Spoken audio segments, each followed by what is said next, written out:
Today, we will be talking about the introduction to the pharmacology of the central nervous system drugs. So this report will be having two reporters, one being me in the first part and the second with my partner. So I hope you enjoy. Drugs. So drugs acting in the central nervous system are among the first to be discovered in the primitive humans and are still the most widely used group of pharmacologic agents. So, in addition to their use in therapy, many drugs acting on the CNS are used without prescription to increase the sense of well-being. So, the mechanisms by which various drugs in the CNS have not always been clearly understood. So, in recent decades, however, dramatic advances have been made in the methodology of the CNS. So, it is now possible to study the action of a drug on individual cells and even single ion channels with synapses. So, the information obtained from such studies is the basis for several major developments in the studies of the CNS. First, it is clear that nearly all drugs with CNS effects act on specific receptors that modulate synaptic transmission. So, a very few agents such as general anesthetics and alcohol may have non-specific actions on membranes. But even these non-receptor mediated actions can result in demonstrable alterations in synaptic transmission. The second is that drugs are among the most important tools for studying all aspects of the CNS physiology, from the mechanism of convulsions to the laying down of the long-term memory. So, antagonists are extremely useful in studies. And the third one, unraveling the actions of drugs with known clinical efficacy has led to some of the most fruitful hypotheses. So, for example, information about the action of the antipsychotic drugs on dopamine receptors has provided the basis for important hypotheses regarding the pathophysiology of schizophrenia. So, for the methods for the study of CNS pharmacology, like many areas of science, major progress in the study of CNS drugs has depended on the development of new experimental techniques. The first detailed description of the synaptic transmission was made possible by the invention of glass microelectrodes, which permit intracellular recording. So, detailed electrophysiologic studies of the actions of drugs on both voltage and transmitter-operated channels are further facilitated by the introduction of the patch clamp technique, which permits the recording of current through single channels. So, molecular cloning has had a major impact on our understanding of CNS receptors. These techniques make it possible to determine the precise molecular structure of the receptors and their associated channels. Finally, mice mutated genes for specific receptors or enzymes can provide information regarding the physiologic and pharmacologic roles of these components. So, ion channels and neurotransmitter receptors. So, these membranes of nerve cells contain two types of channel, the voltage-gated and the ligand-gated. For the voltage-gated channels, so they respond to changes in the membrane potential of the cell. In nerve cells, voltage-gated sodium channels are concentrated on the initial segment on the axon. These channels are responsible for the fast action potential which transmits the signal from cell body to nerve terminal. There are many body types of voltage-sensitive calcium and potassium channels on the cell body. Dendrites and initial segment which act on a much lower time scale and modulate the rate at which neuron discharges. Some types of potassium channels opposed by depolarization from the cell result in slowing of further depolarization and act as a brake to limit further action potential discharge. Receptors and metabotropic receptors. Ionotropic receptors are also known as ligand-gated channels. So, the receptor consists of some units. and binding of ligand directly opens the channel, which is an integral part of the receptor complex. So, these channels are insensitive or only weakly sensitive to membrane potential. Activation of ionotropic receptors result in a brief opening of the channel. Ligand-gated ionotropic channels are responsible for last synaptic transmission, typical to hierarchical pathways in the CNS. So the second class is the metabotropic receptors. These are 7 transmembrane G protein coupled receptors. Binding to the receptor engages a G protein, which results in the production of second messengers that modulate voltage gated channels. So for the membrane delimited pathways, when G proteins interact with calcium channels, they inhibit channel function. The channel function, which is called presynaptic inhibition. When these receptors are postsynaptic, they activate potassium channels, which is a slow postsynaptic inhibition. So, for this diffusible second messengers, one example is the beta adenoreceptor that generates SCAMP via the activation of adenylyl cyclase. So, they occur within microdomains in the membrane.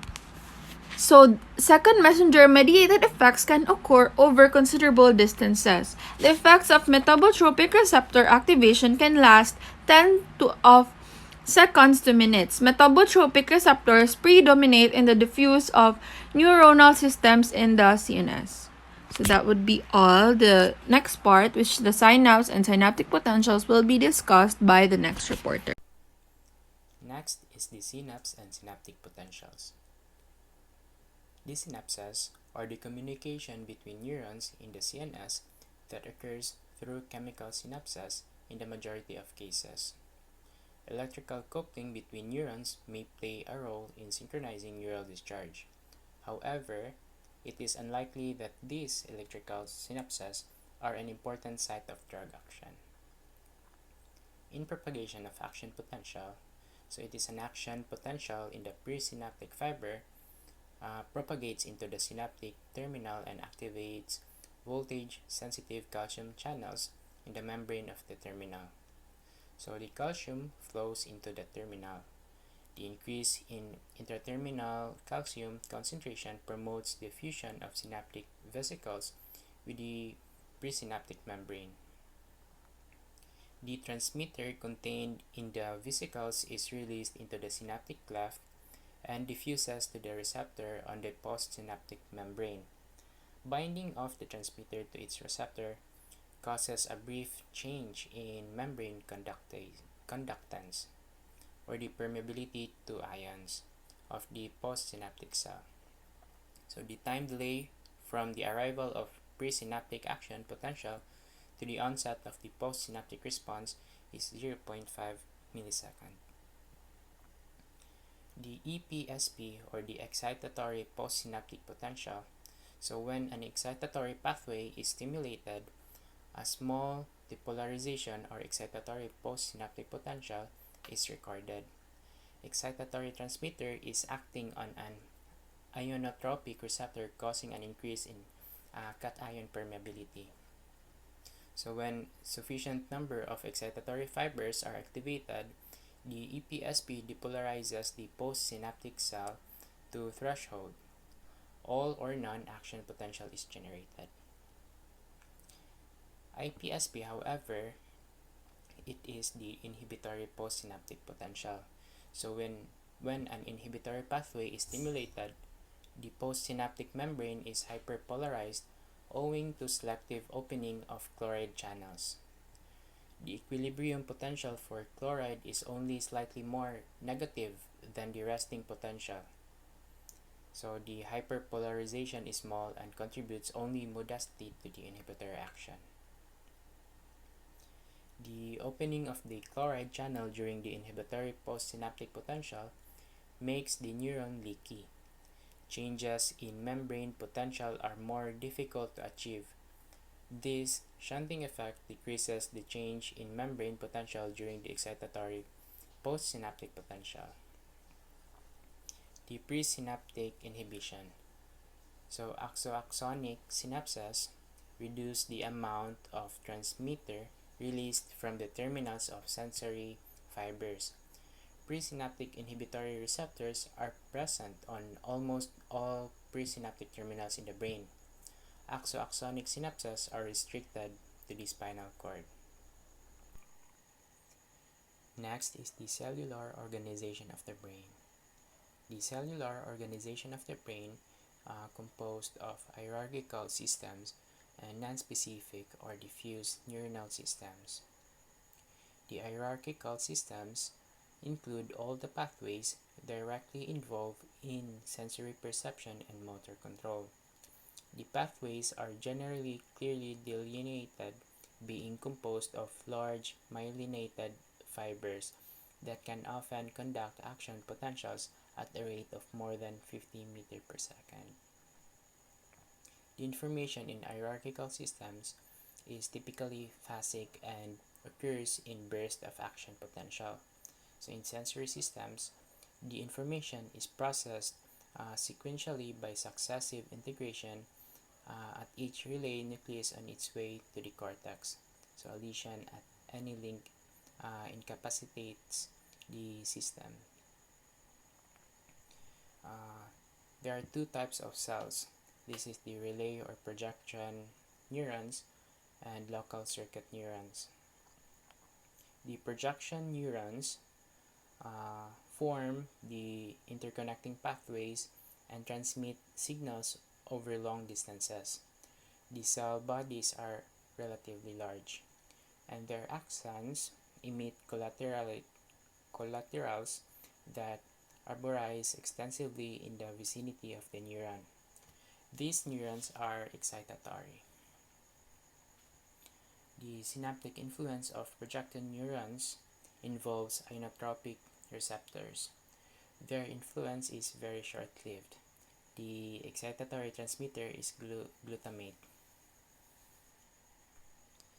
The local circuit neurons, on the other hand, are smaller than projection neurons. Their axons arborized in the immediate vicinity of the cell body, and most of these neurons are inhibitory. They release GABA or glycine. They synapse primarily on the cell body of the projection neurons. They can also synapse on the dendrites of projection neurons as well as with each other. The two common types of pathways are recurrent feedback pathways and feed-forward pathways. So a special class of local circuit neurons are axonic synapses on the terminals of sensory axons in the spinal cord. In the retina and olfactory bulb, local circuit neurons may lack an axon and release neurotransmitter from dendritic synapses in a graded fashion, so in absence of action potential. The nonspecific or diffuse systems. The neuronal systems that contain one of the monoamines, the norepinephrine, dopamine, and 5-hydroxy tryptamine or the serotonin. So example is the noradrenergic neurons. Noradrenergic cell bodies are found primarily in a compact cell group locus ceruleus. The noradrenergic neurons, so these axons are fine and unmyelinated. They conduct very slowly at about 0.5 meter per second. The axons branch repeatedly and are extraordinarily divergent. And the branches from the same neuron can innervate several functionally different parts of the central nervous system. So in the neocortex, these fibers have tangential organization and can monosynaptically influence large areas of cortex.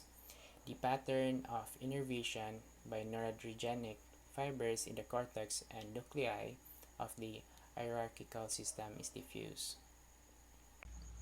That's all to our report. Thank you.